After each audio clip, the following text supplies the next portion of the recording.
Trump, you stupid clown. Donald Trump, you stupid clown. I say welcome in this town. I say welcome in this town.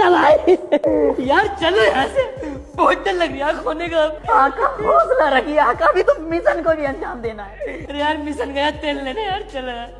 Iran इस वक्त बहुत सारे Israeli और अमेरिकी airbase तबाह कर चुका है। ईरान ने पहले कह दिया था कि अगर हम पर हमला हुआ तो इसका अंजाम बहुत ही बुरा होगा और इस वक्त हालात ये है कि इसराइलियों की पीछे से पटकर उनके मुंह तक आ चुकी है। इसराइल दुनिया की बुज़दिल तरीन कौम है, ये अपने अब्बू से पंगा सबसे पहले लेती है और हमला होने के बाद इबादत में मसरूफ हो जाती है और फिर इनकी चीखें निकलती है। तो इनकी एक वीडियो में आपको दिखाता हूँ, ये देख सकते हैं इस वक्त इनकी किस तरह से फटी पड़ी है। ईरान के अंदर भी बहुत सारे हमले किए गए लेकिन वो बहादुर कौम है, इनकी तरह सूफों के अंदर मुंह करके नहीं चुपते और आज तक जितनी भी लड़ाइयां हुई हैं इसराइली कौम की यही हालत रही है।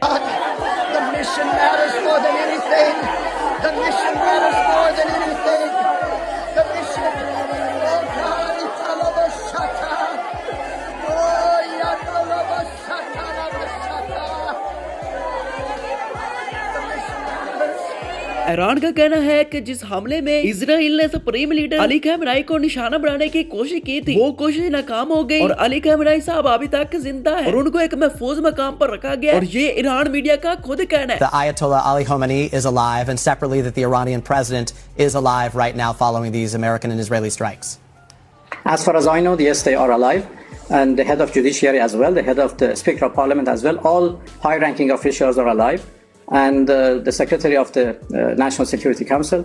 ईरान ने कुवैत, कतर, सऊदी अरब, बहरीन और दुबई जैसी कंट्री के तमाम अमेरिकी एयरबेस तबाह कर दिए हैं लेकिन ट्रंप ने इसराइल के अलावा किसी भी मुल्क की मदद नहीं की, जैसे कि साफ साफ वाज़ेह है कि काफिर कभी भी मुसलमान के दोस्त नहीं हो सकते। और दुबई के शहजादे ने भी ऐलान कर दिया कि अब अमेरिका दुबई में अमेरिकी अड्डे से ईरान पर हमला नहीं कर सकता और ना ही हम करने देंगे। जब फलस्तीनियों पर हमला किया गया था तो अरब मालिक उनको देखकर हंसते थे और आज अरब को देखकर फलस्तीनियों का भी रिएक्शन देख लें।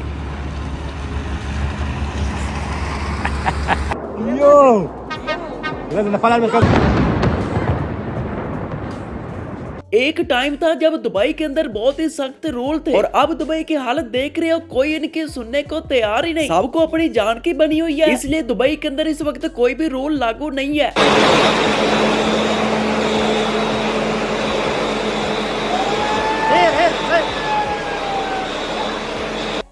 ये मनाजिर हैं मुत्तहदा अरब अमारात के। अमेरिका अपने शहरियों को लेकर फरार हो रहा है। ये त्यारे अमेरिकन त्यारे हैं जो कि अमेरिकन शहरियों को लेकर मुत्तहदा अरब अमारात से वापस अपने मुल्क रवाना हो रहे हैं। ये मनाजिर हैं इस वक्त किस तरीके से अमेरिकन त्यारे मुत्तहदा अरब अमारात की सरजमीन से फरार होते हुए नजर आ रहे हैं।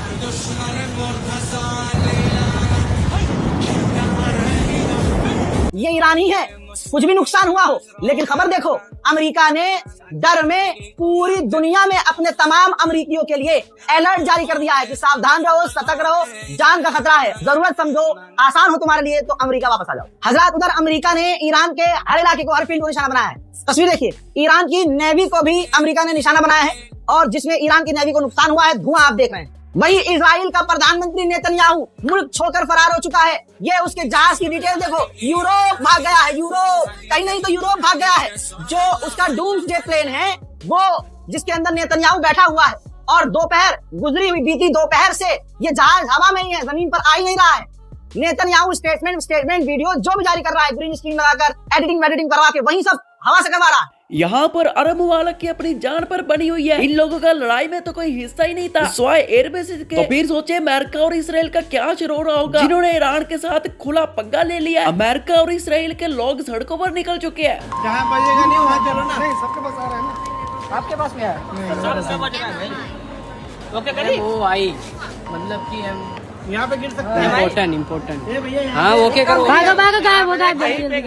एक दौर होता था आज से 3-4 दिन पहले जब दुबई के अंदर रौनक कभी खत्म ही नहीं होती थी। तो अब आप देख सकते हैं कि इस वक्त आपको कोई भी एक बंदा भी दुबई की सड़क के ऊपर नजर नहीं आएगा, सब अपनी बिल्डिंगों में छुप चुके हैं। हालांकि इन्हें बाहर ही होना चाहिए था, अगर बिल्डिंग गिर गई तो जान कैसे बचाएंगे। ईरान पूरी दुनिया का सबसे बहादुर मुल्क बन गया है। ईरान की जानिब से पिछले 24 घंटों में डायरेक्टली या इनडायरेक्टली 15 मुमालिक को निशाना बनाया गया। ईरान की जानिब से इसराइल के ऊपर बमबारी की गई, ईरान की जानिब से अमेरिका के अड्डों के ऊपर बमबारी की गई, ईरान की जानिब से यूएई के ऊपर बमबारी की गई, सऊदी अरेबिया के ऊपर बमबारी की गई, कतर के ऊपर बमबारी की गई, कुवैत के ऊपर बमबारी की गई, जॉर्डन के ऊपर, इराक के ऊपर, बहरीन के ऊपर, ओमान के ऊपर, सीरिया के ऊपर, सिप्रस के ऊपर, फ्रांस के अड्डों के ऊपर, इसके अलावा इटली के अड्डों के ऊपर और इसके अलावा यूके के अड्डों के ऊपर बमबारी की गई है ईरान की जानिब से सिर्फ पिछले 24 घंटों में। और ईरान के ऊपर कौन कौन बमबारी कर रहा है? इस वक्त हमारी इतलात के मुताबिक यूके की जानिब से ईरान के ऊपर बमबारी की जा रही है, फ्रांस की जानिब से ईरान के ऊपर बमबारी की जा रही है, इटली भी अब इस जंग में शामिल हो चुका है और इटली भी अब ईरान के ऊपर बमबारी करेगा, इसराइल की जानिब से ईरान के ऊपर बमबारी की जा रही है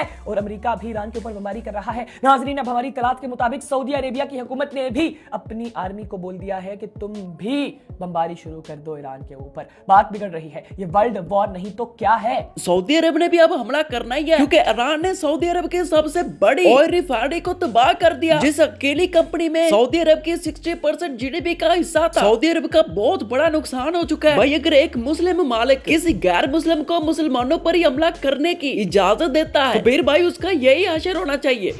अबे रुक जाओ, अभी तो रुक जाओ। अभी कहाँ जा रहे हो? अय्याशियों पे जिंदा रहने वालों, अभी अपनी मौत का तांडव देखना तुम। अभी रुक जाओ, अभी कहाँ भाग रहे हो तुम? पैसा काम नहीं आया, अमेरिका काम नहीं आ रहा ना तुम्हारे? अब कहाँ भाग रहे हो? रुक जाओ, अभी तमाशा देखना है तुम्हें।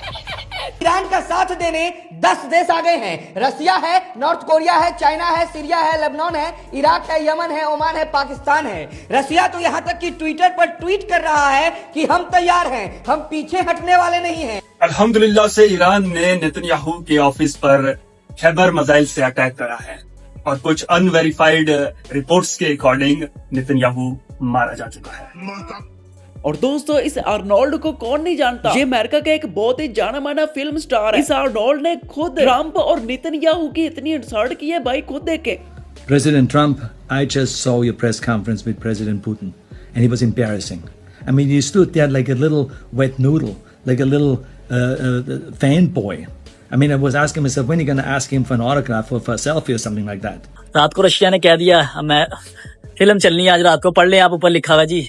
ये पुतिन ने कहा जी आज अमेरिका के ऊपर हमला होगा और ऊपर ये हमारे मुसलमान मुल्क देख लें, कह रहे हैं जी अगर यूएस बेस पे हमला किया गया तो हम हमला करेंगे ईरान के ऊपर। हाँ जी मुसलमानों किधर हो, आओ सामने, ये तुम्हारे मुसलमान हैं। भाई, ये बात तो शहजादे के मुंह से गुस्से से निकल गई थी, दोबारा उसका ऐलान आ गया था, आपको नहीं पता चला? भाई, मैं आपको न्यूज दिखाता हूँ, शहजादे साहब क्या फरमा रहे हैं अब देखिए, ईरान को लेकर सऊदी में प्रिंस मोहम्मद बिन सलमान का बयान आ गया है। उनका कहना है कि हम ईरान के साथ किसी भी संयुक्त सहयोग के लिए तैयार हैं। सऊदी का ये साफ कहना है कि हम अपने एयर स्पेस का इस्तेमाल किसी को भी नहीं करने देंगे। ईरान को लेकर ये बड़ा बयान कि हम ईरान के साथ किसी भी संयुक्त सहयोग के लिए तैयार हैं और हम अपने एयर स्पेस का इस्तेमाल किसी को नहीं करने देंगे। एक तरफ तो पूरी दुनिया में जंग चल रही है और दूसरी तरफ मैं आपको गोदी मीडिया की न्यूज दिखाता हूँ। भाई, ये लोग अभी भी अपनी दुनिया में जी रहे हैं। चल रही है दर्शकों, और सबूत आपको दिखाता हूँ जमीन पर क्या हालत। ये देख रहे हैं, ये पाकिस्तान के बाजार में इस समय भगदड़ मची हुई है, लोग भाग रहे हैं। देखिए, ये डर के मारे भाग रहे हैं क्योंकि अफगानिस्तान ने अटैक कर दिया है। देख रहे हैं आप, ये अफगानिस्तान का टैंक कुछ ऐसे ही घुसा है पाकिस्तान के अंदर। अफगानिस्तान ने पाकिस्तान पर ही कब्जा कर लिया। अफगानिस्तान ने तय कर लिया है दर्शकों कि पाकिस्तान को मिट्टी में मिला देंगे, खत्म कर देंगे। और खबर तो यह है कि परमाणु ठिकाने पर भी हमला कर दिया।